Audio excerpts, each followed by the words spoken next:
Everyone, in the next session of our statistic lecture. In the last lecture, we have studied the types of scatter diagram. Now we will solve the sums based on that theory.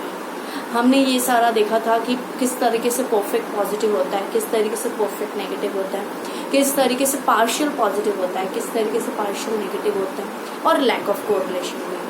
आज हम ये sum solve करेंगे जो आपका है exercise 2.1 का। Exercise 2.1 आपका graph है। आपको ये सम ग्राफ पेपर पे सॉल्व करना है। जब आप ग्राफ पेपर सॉल्व करोगे तो आपका आंसर एक्यूरेट आएगा, ठीक है। बट फिलहाल हम अभी इस तरीके से बोर्ड पे सॉल्व करते हैं। आपको ये वीडियो देख के सेम ग्राफ पे सॉल्व करना है और इसके बाद के दो सम आपको खुद ही करने हैं, ठीक है। मैं आपको ये सम क्वेश्चन नंबर 1 करवा रही हूँ जो है एक्सरसाइज 2.1 का। यहाँ पे आपको क्वेश्चन दिया हुआ है प्राइस और सप्लाई। मुझे क्वेश्चन देख के पता चल जाना चाहिए कि प्राइस और सप्लाई का कैसा रिलेशन होता है।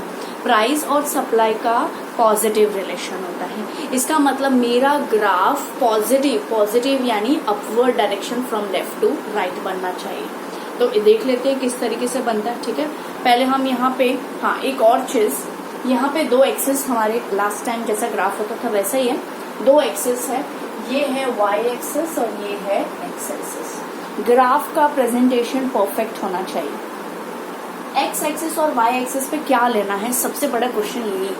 हमेशा ग्राफ में एक्स एक्सिस पे हम लोग इंडिपेंडेंट वेरिएबल लेते हैं। यहाँ पे सप्लाई जो है वो किसके ऊपर बेस्ड है, प्राइस के ऊपर। इन दोनों में से इंडिपेंडेंट क्या है, तो प्राइस इंडिपेंडेंट है और सप्लाई प्राइस पे डिपेंडेंट है।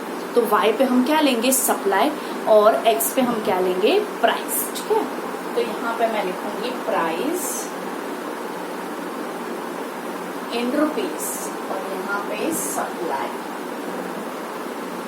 इन यूनिट्स, ठीक है। जो क्वेश्चन में दिया होगा उसी तरीके से आपको x एक्सिस और y एक्सिस पे नोट करना है। यहाँ पे लिखेंगे प्राइस, यहाँ पे लिखेंगे सप्लाई, ठीक है।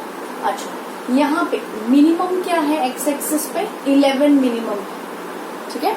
यानी मैं इस तरीके से, हमने पहले भी सीखा हुआ है, इस तरीके से हम क्या करेंगे, कंटिन्यूएशन में लेके आएंगे और फिर उसको हम आगे लिखेंगे। कैसे, तो यहाँ पे लिखेंगे 11, फिर 12, 13, 14, 15, 16, 17 इज द हाईएस्ट, ठीक है। 17 मेरा एक्यूरेट स्केल नहीं है, आपको एक्यूरेट स्केल लेके ग्राफ पेपर पे सॉल्व करना है। उसके बाद यहाँ पे मिनिमम क्या है, 12 है, राइट, और मैक्सिमम है 53। तो आप चाहो तो 5 का डिफरेंस ले सकते हैं या तो हम 10 का भी डिफरेंस ले सकते हैं, ठीक है।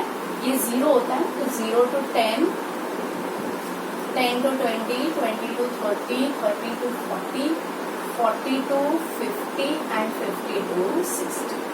मेरा इतना परफेक्ट एक्यूरेट नहीं होगा, बट आपको ग्राफ पेपर पे एक्यूरेट आंसर मिलेगा।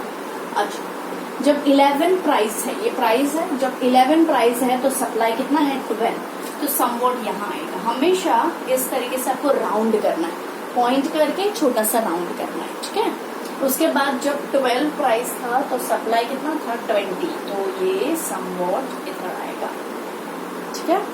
फिर जब सप्लाई 13 था, प्राइस 13 था तो सप्लाई था 30, ओके। फिर जब प्राइस 14 था तो सप्लाई 32, ये 30 समवॉट है। 14 में 32 समवॉट यहाँ पे, ठीक, थोड़ा ऊपर। देन 15 में 45, 15 में समवॉट इधर। देन 16 में है 50, ओके, 16 में एग्जैक्ट 50, 17 में है 53, तो समवॉट मेरा थोड़ा ऊपर नीचे होगा, बता। अच्छा, ये जो है वो स्ट्रेट लाइन में नहीं है, ये थोड़ा नीचे, ये थोड़ा ऊपर है। जब the points on the scatter diagram does not lie on this straight line, on the same line, but lie above or below the line or around the line, then going upward direction, then it is known as partial positive। तो यहाँ पे आपका interpretation है partial positive, लेकिन इस तरीके से आपको नहीं लिखना है। आपको पूरा क्वेश्चन में जैसे डेटा दिया हुआ है, बेस्ड ऑन दैट आपको पार्शियल पॉजिटिव कैसे आया वो लिखना है। तो मैं आपके लिए ये पूरा लिख रही हूँ, आप लोग यहाँ पे देखना कि किस तरीके से मैंने लिखा है, और बेस्ड ऑन दैट आपको नेक्स्ट सम में सेम ऐसा इंटरप्रिटेशन लिखना है, सिर्फ डेटा चेंज होंगे। इंटरप्रिटेशन का 1 मार्क होता है, वो बहुत जरूरी है लिखना, ठीक है। देखो मैं कैसे इंटरप्रिटेशन लिख रही हूँ। मैंने यहाँ पे इंटरप्रिटेशन लिखा है, मैं आप लोगों को रीड करके बताती हूँ किस तरीके से इंटरप्रिटेशन आपको लिखना है।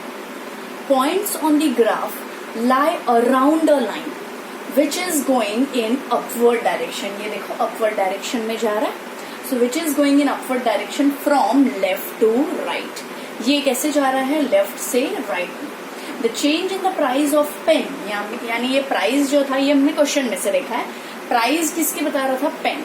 Price of pen and supply are in same direction, सारे के सारे सेम डायरेक्शन में तो है लेकिन सेम प्रपोर्शन में नहीं है, but not in same proportion. So we can say that there is a partial positive correlation between x and y. So we can say that there is a partial positive correlation between x and y. Okay? इस तरीके से आपको सारे सम करने हैं। अच्छा, कभी कभार पार्शियल नेगेटिव भी आएगा। नेगेटिव जब आएगा तब आपका ग्राफ ऐसे डाउनवर्ड बनेगा, लेफ्ट टू राइट ही होगा, ठीक है। परफेक्ट पॉजिटिव और परफेक्ट नेगेटिव आपको रेयरेस्ट केस में आएगा। हाँ, लैक ऑफ कोरिलेशन में क्या होगा, सारे पॉइंट्स इधर से उधर। अब मैं आपको वर्कशीट सेंड करूंगी। वर्कशीट में आप लोगों को 3-4 टाइप के ग्राफ बनाने हैं। ग्राफ पेपर अगर है आपके पास तो ग्राफ पेपर पे बनाने हैं, वरना आपको रफ बुक में बनाने या फेयर जैसे भी आप कर सकते हो, प्रैक्टिस बुक में। और तो और आपको एक्सरसाइज के 2 ग्राफ भी बनाने हैं, यानी इस एक्सरसाइज में 3 ग्राफ हैं, जो 1 हमने की और 2 आप लोग होमवर्क में करेंगे। तो टोटल आपको ये 2 ग्राफ प्लस वर्कशीट के ग्राफ आपको सॉल्व करने हैं। अब हम नए सेशन में, नेक्स्ट वीडियो में हम कार्ल पियर्सन के फॉर्मूला के सम्स करेंगे, ठीक है। Thank you.